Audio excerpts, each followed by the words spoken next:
कल के वीडियो में आप लोग 2 डायमेंशनल स्ट्रक्चर देखे तो क्लोज पैकिंग, हाँ, और आज आपका चलेगा 3 dimensional close packing. त्रिविमीय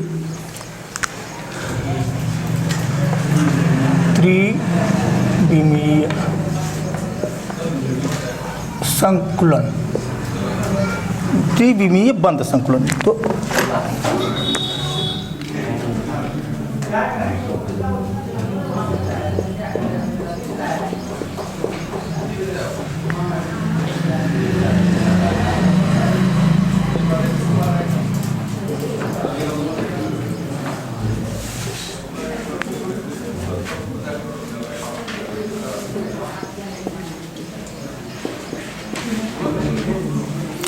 three dimensional close packing, त्रिविमीय बंद संकुलन। कल आपको जो क्लोज पैकिंग बताया गया था जी, बंद संकुलन 2 भागों में क्लासिफिकेशन किया गया था जी, 2 डायमेंशनल और 3 डायमेंशनल। 2 डायमेंशनल में कौन कौन से आते हैं? एससीपी और एचसीपी 2 होते हैं। एससीपी का मतलब स्क्वायर क्लोज पैकिंग, जिनमें आप परमाणुओं के ये क्रिस्टल के अवयवी कणों को, अवयवी कण मतलब गोला समझ लो, एक गोलों को इस प्रकार व्यवस्थित किया गया था कि उनमें प्रत्येक गोले का सेंटर केंद्र एक ऊर्ध्वाधर और क्षैतिज दोनों में था। और एससीपी आपका कल बता दिया गया था, एससी खटकोणी, तो उसी से आपका एससीपी आपका 3D में भी है। तो एससीपी आपने कल यहाँ बनाया था, देखिए इस तरीके से।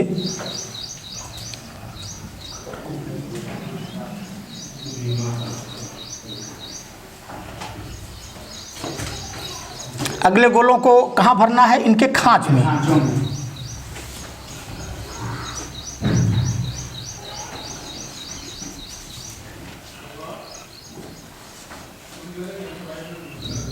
इस तरीके से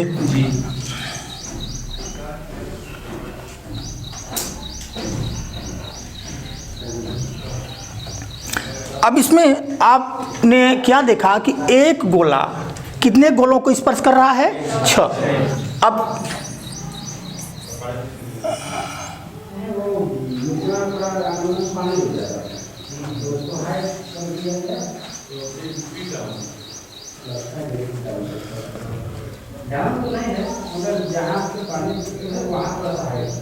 ये देखिए अब इस तरीके से एक आपका गोला 6 गोलों को स्पर्श कर रहा है। जब इनके सेंटर को, गोलों के सेंटर को मिला दिया जा रहा है तो आपका एक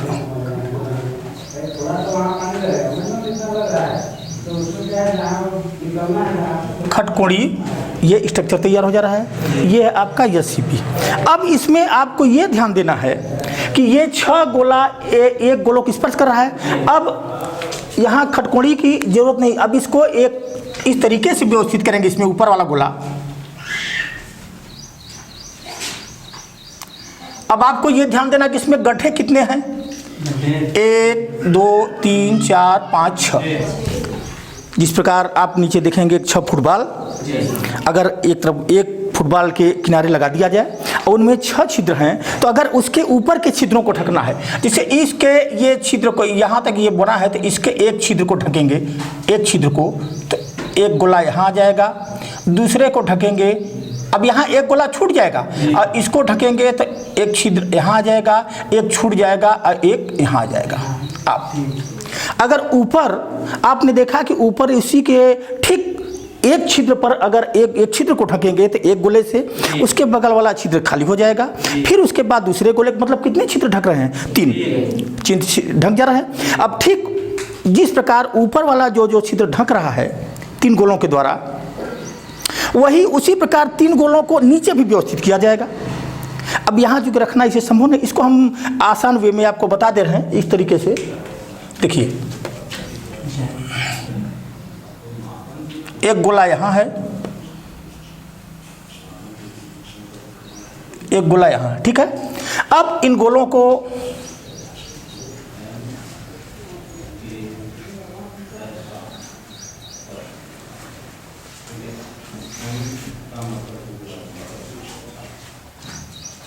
इस तरीके से देखिए, ये गोला आपका बीच में है जी।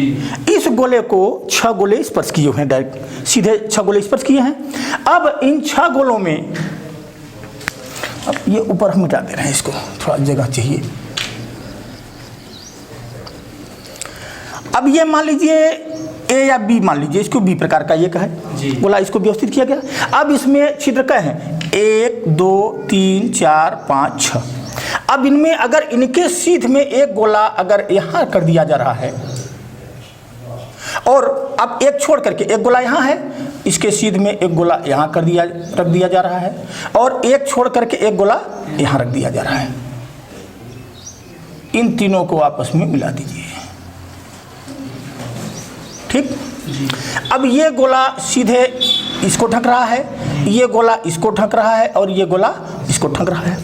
उसी प्रकार जिसे मैंने बताया ना कि ऊपर तीनों गोलों के जो तीनों छिद्र हैं उनके ऊपर गोले रखे गए हैं, 3 गोले इस प्रकार रखे गए हैं कि एक एक गोलों को छोड़ करके वो ढक लिया। उसी प्रकार ठीक नीचे भी बनाना है आपको, सेम वही चीज़। अब इसी के ठीक नीचे जब रखेंगे तो ये वाला छिद्र ढकेगा, ये गोला यहाँ आ जाएगा, और इसको एक गोला यहाँ था, एक यहाँ था, यहाँ था, यहाँ छोड़ के यहाँ, इसके सामने एक गोला यहाँ आ जाएगा आपका, और एक इधर आ जाएगा भाई। इसको में ढकेंगे, एक छोड़ करके यहाँ आ जाएगा। तो अब इस तरीके से इसको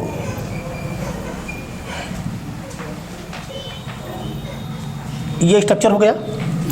अब ये इस प्रकार का ऊपर है, सेम वही चीज़ नीचे व्यवस्था की गई है, इसलिए इसको ए मान लिया जाता है। ए प्रकार का अगर ये है तो ए प्रकार का ये भी है, ठीक है जी। ये आपका कहलाता है EHCP। इसको EHCP को ए चाहे आगे ए बी कर दिया जाता है, ठीक है। तो इस प्रकार का इसका स्ट्रक्चर कहलाता है कि जब हेक्सागोनल क्लोज पैकिंग ये 3 डायमेंशन में होता है तो इसको ए बी प्रकार का संरचना कहा जाता है। अगर इसको और थोड़ा ध्यान देना तो इसको डॉट डॉट करके आप मिला देंगे।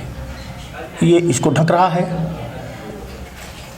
ये यहाँ ढक रहा है यहाँ तक, और ये इस गोले को यहाँ तक ढक रहा है। अब वही चीज़ यहाँ कर दीजिए, ये इसको ढक रहा है, ये इसको ढक रहा है, और ये सीधा इसको ढक रहा है। इस तरीके का स्ट्रक्चर आप देखो, इस तरीके का इसके ऊपर 3 गोले बना देंगे। 3 गोले नीचे बनाना संभव नहीं है, बुक में जिस प्रकार है उस प्रकार बनाना संभव नहीं था, आपको आसान तरीके से बता दिया जा रहा है। इसको भी आप परीक्षा में कॉपी में बना देंगे, वो प्रॉब्लम समझ रहा है। ईजी वे में आपको ये बता दिया गया है। अब इसकी आप एक चीज़ और प्राप्त करते हैं, कोऑर्डिनेशन नंबर, समन्वय संख्या। इसकी समन्वय संख्या कितनी होगी? 6 नहीं, समन्वय संख्या 6 गोले यहाँ एक गोलों को स्पर्श कर रहा है, 3 गोले ऊपर स्पर्श कर रहे हैं, और 3 गोले नीचे भी स्पर्श कर रहे हैं। तो इसकी कोऑर्डिनेशन नंबर हो जाएगी 12। कोऑर्डिनेशन नंबर कितना हो जाएगा? 12। आप समझ रहा है ना? तो EHCP जब ये 3 डायमेंशन में होता है, AB का स्ट्रक्चर प्राप्त होता है, तो इसका कोऑर्डिनेशन नंबर हो जाएगा 12।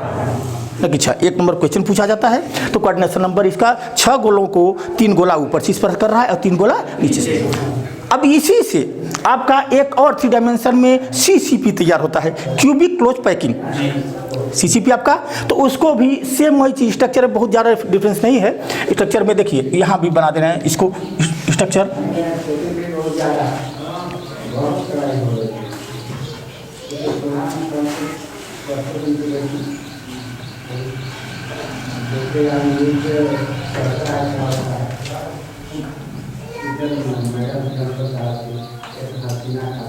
ये आपके एक गोले को 6 गोले स्पर्श कर रहे हैं। इसमें अब अंतर थोड़ा सा दोनों में, क्यूबिक क्लोज पैकिंग और हेक्सागोनल क्लोज पैकिंग दोनों में थोड़ा सा डिफरेंस है। और ये मान लीजिए आपका बी प्रकार का है, ठीक। अब इसी में आपने वहाँ देखा था कि इसमें पहले वाले इस छिद्र को ढका गया था, वही चीज़ यहाँ। इसके बाद ये छिद्र को ढकेगा और ये छिद्र को ढकेगा, तो इसको ये हो गया, सेम वही चीज़ है।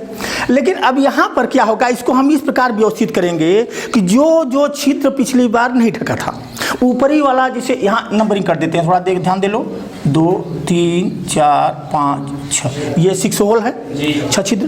पहला वाला ये जो ढक रहा है 1 को, 3 को और 5 को, तो जो उसके नीचे जो बचे हैं 2 4 और 6 वाले होल, अब नीचे वाले गोले को इस प्रकार व्यवस्थित करेंगे कि जो ऊपर वाला गोला होल ढका है उसको छोड़ करके जो बाकी गोले बचे हुए हैं उनको ढकना है जी।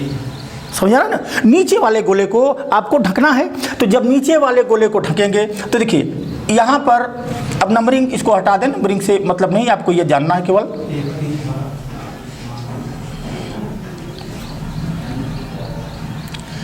अब ये और ये था, तो इस बार ये रहेगा और यहाँ पर है, देखिए इस तरीके से यहाँ पर है, एक ये हो गया और एक ये हो गया आपका,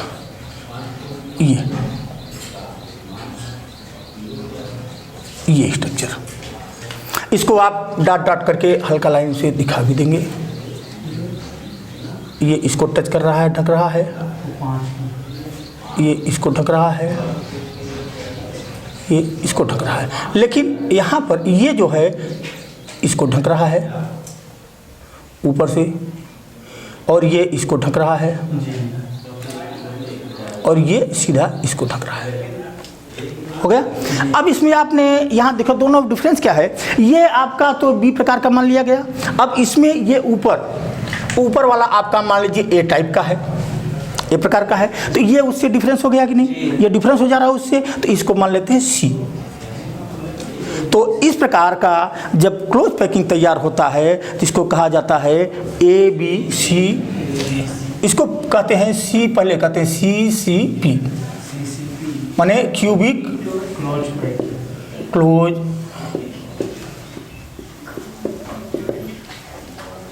CCP कहा जाता है, या ABC क्लोज पैकिंग। सी का मतलब क्लोज, ABC क्लोज पैकिंग। अब दोनों मालूम हो गया। अब इसमें इसकी कोऑर्डिनेशन नंबर कितनी होगी? इसका भी कोऑर्डिनेशन नंबर, समन्वय संख्या। भाई आपको बताया गया था समन्वय संख्या होता क्या है। समन्वय संख्या पहले ही बार बताया गया है कि एक गोला किसी भी क्रिस्टलीय ठोस क्रिस्टलीय में गोलों को इस प्रकार व्यवस्थित करने पर एक गोला जितने गोलों को सीधे स्पर्श करता है वो इसकी कोऑर्डिनेशन नंबर कहलाती है, समन्वय संख्या कहलाता है। तो इसमें भी आपने देखा कि एक गोला 6 गोलों को स्पर्श कर रहा है, उसके ऊपर 3 गोला उनको डायरेक्ट उन 3 छिद्रों को ढक करके स्पर्श कर रहा है, उसके नीचे 3 गोला स्पर्श कर रहा है, इसलिए इसकी भी कोऑर्डिनेशन नंबर या समन्वय संख्या होगी 12। दोनों नाम जानिए, कोऑर्डिनेशन नंबर अथवा समन्वय संख्या। तो इसका CN कोऑर्डिनेशन नंबर इसका भी हो जाता है 12। अब एक चीज़ और है इसमें, पैकिंग एफिशिएंसी। अब उसको नहीं बता रहे हैं। पैकिंग एफिशिएंसी अगर हम लिख देते हैं यहाँ कि इसकी पैकिंग एफिशिएंसी होती है 74%। इसकी तो अगर आप पूछ देंगे 74% आया कहाँ से, 74, तो अभी आपको 74% यानी बंद ये संकुलन क्षमता, पैकिंग एफिशिएंसी, उसको ये तो ये कोऑर्डिनेट्स। अब इसमें आप अपने से थियोरेटिकल नोट्स भी दे देंगे। आप इसको नोट अपने से भी लिख सकते हैं कि जब किसी गोले को 6 गोले स्पर्श कर रहे हैं, उसके ऊपरी भाग में 3 गोला ऊपरी भाग में स्पर्श करता है और उनके जिन छिद्रों को ढकता है उन छिद्रों को छोड़ करके नीचे के 3 गोले उन्हीं छिद्रों को ढकते हैं। तो इस प्रकार ABC 3 ये प्रकार का गोला का स्ट्रक्चर तैयार होता है, जिसे ABC प्रकार का क्लोज पैकिंग कहा जाता है अथवा हेक्सागोनल क्लोज पैकिंग इसको कहते हैं। तो ये आपका हो गया क्लोज पैकिंग। और अब ये आपका चारों क्लोज पैकिंग में 2D और 3D ये कंप्लीट हो गया आपका, हो चुका है। अब इसके बाद अगले वीडियो में आपको ले चल रहे हैं अगले पॉइंट पर। अगला पॉइंट है आपका संकुलन दक्षता। संकुलन दक्षता अगला point.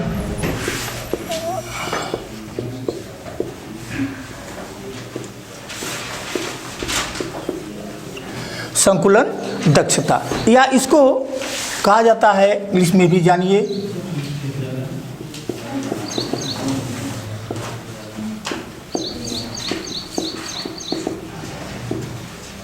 Packing efficiency. Packing efficiency मतलब संकुलन दक्षता। संकुलन दक्षता, संकुलन क्या होता है?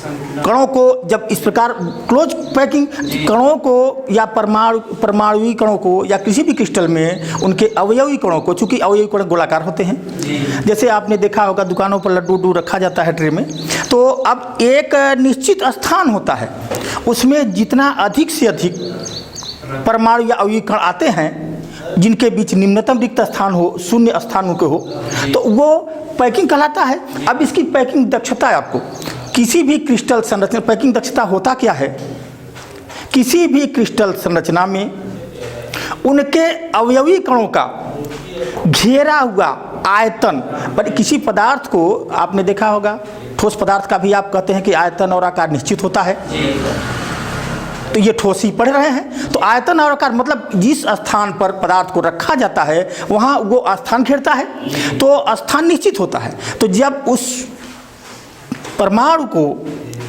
या अवयवी कण को किसी क्रिस्टल के स्थान पर रखा जाता है तो उस भाग का जो स्थान है उसका कुल आयतन का जितना अंश परमाणुओं द्वारा घेरा जाता है, उस स्थान का जितना अंश परमाणुओं द्वारा घेरा जाता है उसी को कहा जाता है संकुलन दक्षता। ठीक है, माने इसकी परिभाषा भी आप लिख सकते हैं कि किसी क्रिस्टल संरचना में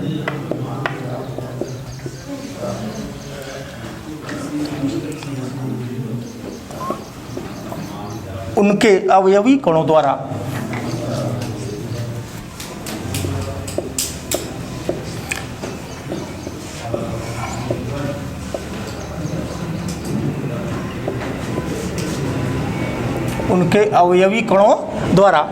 घेरा हुआ आयतन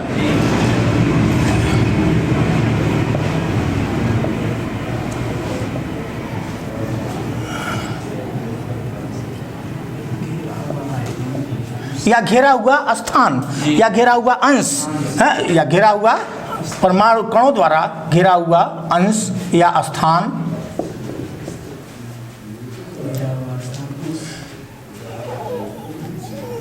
उसकी संकुलन क्षमता कहलाती है। माने कुल आयतन जितना था उसमें जितना स्थान वो घेरा है वही घेरा हुआ स्थान उसकी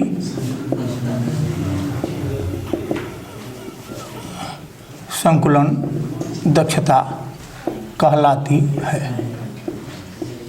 माने किसी भी निश्चित आयतन में किसी भी निश्चित स्थान पर परमाणु जो रखे जाते हैं तो उनका परमाणु रखेगा तो स्थान घेरेगा, तो उसका घेरा हुआ जो अंश होता है परमाणुओं द्वारा वही उसकी कहलाता है संकुलन दक्षता। अब संकुलन दक्षता का इसलिए सूत्र ये आप हो जाता है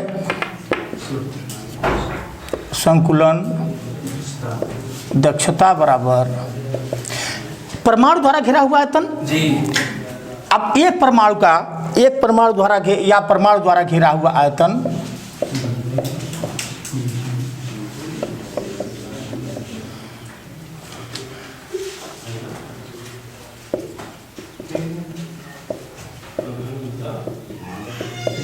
बटे, या इसको शॉर्ट में कहते हैं VOCC को मैं ऑक्युपाइड मैंने प्राप्त किया हुआ, जितना स्थान प्राप्त करता है, बटे यूनिट सेल या एक यूनिट सेल को क्या कहते हैं इंग्लिश में एकक या हिंदी में एकक कोशिका सेल, एकक कोशिका सेल का कुल आयतन, एकक कोशिका